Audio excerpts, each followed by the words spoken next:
கர்த்தருக்குள் பிரியமான தேவஜனங்களே, இந்த வேளையிலும் கூட உங்களை சந்திப்பதில் நான் மகிழ்ச்சி அடைகிறேன்.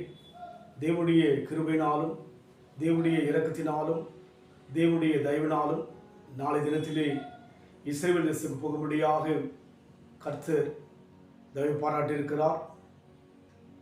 அதற்காக நீங்கள் ஜெபித்துக் கொள்ளுங்கள். என் வாழ்க்கையிலே ஆண்டவரை ஏற்றுக்கொண்டு 40 வருடங்களுக்கு மேலாகிறது.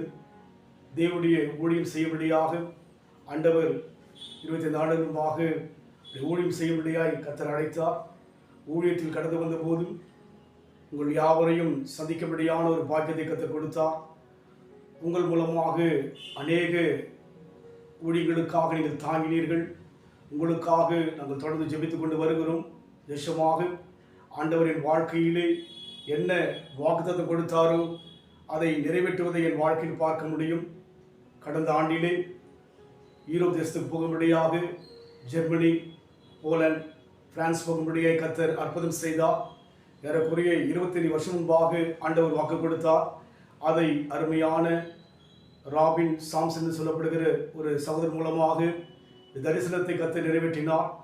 அதுபோல் நாளை கடந்து போகிற இந்த இஸ்ரவேலுடைய பயணத்துக்கு கூட ஏறக்குறைய 2012 அருமையான பிரதர் சகோதரர் அவர்கள் எபினேசர் அன்றைக்கு என்னிடத்திலே இஸ்ரவேல் என்னை அழைத்து செல்லும்படியாக சொன்னார். ஆனால் வருஷங்கள் கடந்து போனது. நான் அதை குறித்து யோசிக்கவில்லை. நான் மறந்து போய்விட்டேன். திடீரென்று சொல்லி கடந்த மாதம் என்னோடு கூட தொலைபேசியில் பேசி இந்த மாதத்திலே எங்களோடு கூட இஸ்ரவேல் வரும்படியாக அவர் எல்லா வழிகளையும் திறந்தார். உண்மையாகவே எந்த ஒரு பணம் செலவில்லாதபடிக்கு ஆண்டவர் அவர் மூலமாக நாளைக்கு கடந்து போகிறேன். அதற்காக விசேஷமாக ஜெபித்துக் கொள்ளுங்கள். விசேஷமாக என்னை தாங்கின அநேக தேவஜனங்களை இந்த 25 வருஷங்களாய் பார்த்து கொண்டு வருகிறேன். அவளுக்காய் தொடர்ந்து ஜெபிக்கின்றேன். விசேஷமாக இந்த தேசத்தில் கடந்து போகும்போது இங்கே சொல்லப்பட்டிருக்கிற இந்த தாளிலே எல்லாருடைய பெயர்களையும் எழுதி வைத்திருக்கிறேன். உண்மையாகவே இந்த 3 மாதங்களிலே கர்த்தர் அற்புதம் செய்ய போகிறார். நான் விசுவாசிக்கிறேன். காரணம், இந்த எளியவனை ஆண்டவர் அழைத்து அவருடைய வார்த்தையை கொடுத்து வாக்குத்தத்தங்களை நிறைவேற்றிக் கொண்டு வருவதை பார்க்கிறேன். அதுபோல விசேஷமாக இந்த 100 நாட்களுக்குள்ளாக உங்கள் வாழ்க்கையிலே தேவன் அற்புதம் செய்ய அவர் சித்தமுள்ளவராய் இருக்கிறார். நான் கடந்து போய் அவருடைய சமூகத்தில் இஸ்ரவேல் தேவனுடைய நகரமாக, எருசலேம் தேவனுடைய நகரமாக இருக்கிறது.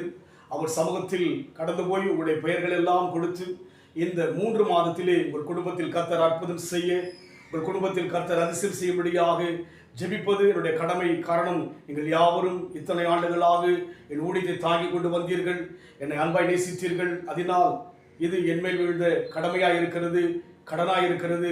நிச்சயமாகவே உங்கள் வாழ்க்கையிலே இந்த 3 மாதங்களுக்குள் அற்புதம் தெய்வன் செய்ய வல்லவராக இருக்கிறார் என்று நான் 100க்கு 100 விசுவாசிக்கிறேன். சிறுமையும் எளிமையுமான என்னை நினைத்த தேவன் அவர் சொன்ன வார்த்தை நிறைவேற்றினார். உண்மையாகவே மனுஷன் நினைக்க மாட்டார்கள், தேவன் நினைக்கிறவராய் இருந்து 2 காரியங்கள் என் வாழ்க்கையில் கண்ட தரிசனத்தை 2 சகோதரர் மூலமாக நிறைவேற்றினார். உங்கள் வாழ்க்கையில் கூட தேவன் இந்த 3 மாதங்களிலே அவர் என்ன பிராமிஸ் பண்ணாரோ நிறைவேற்ற வல்லவராய் இருக்கிறார். அவர் சமூகத்தில் கடந்து போய் இந்த விண்ணப்பத்தை கொடுக்க போகிறேன். வேதம் சொல்கிறது, விசுவாசித்தால் தேவனுடைய மகிமையை காண்பாய் என்று சொல்லி, கண்டு விசுவாசிப்பனை பார்க்கலும் காணாமல் விசுவாசிக்கிறவன் பாக்கியவான். அந்த தேசமானது தேவனுடைய தேசம். தேசத்திலே இயேசு கிறிஸ்து வாழ்ந்த காலங்கள் எல்லாம் நமக்கு தெரியும். உண்மையாகவே நான் இந்த காரியத்தை நினைத்து பார்க்கவே இல்லை. தேவனுடைய ஈவு. அதனால் இந்த 3 மாதங்களிலே தேவன் உங்களுக்கு அற்புதம் செய்ய வல்லமையுள்ளவர் இருக்கிறார், உண்மையுள்ளவராய் இருக்கிறார், நீதி உள்ளவராய் இருக்கிறார். கர்த்தர் தாமே ஆசீர்வதிப்பாராக. என் பிரயாணத்துக்கு ஜெபித்துக் கொள்ளுங்கள். உண்மையாய் கர்த்தர் பெரிய அற்புதங்களை இந்த ஆண்டிலே நாம் யாவருக்கும் செய்ய வல்லவராய் இருக்கிறார். கர்த்தருடைய நாமத்துக்கு மகிமை உண்டாவதாக.